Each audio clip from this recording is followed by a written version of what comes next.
Hola i benvinguts.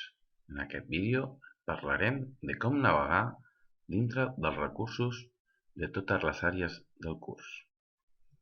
En aquest cas, estem a l'àrea 1 de compromís professional i en la part de continguts podem veure tots els recursos disponibles. Al seleccionar un d'ells, podrem veure que la seva estructura és com un llibre. A la part dreta tindrem una taula de continguts que ens permetrà navegar fent clic a qualsevol de les seccions disponibles.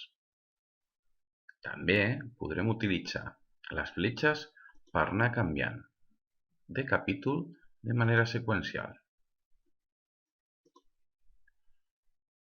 Per últim, si estem interessats, podem imprimir el llibre sencer o fins i tot només el capítol. D'aquesta manera, els participants podran accedir d'una manera còmoda a tots els recursos disponibles en el curs.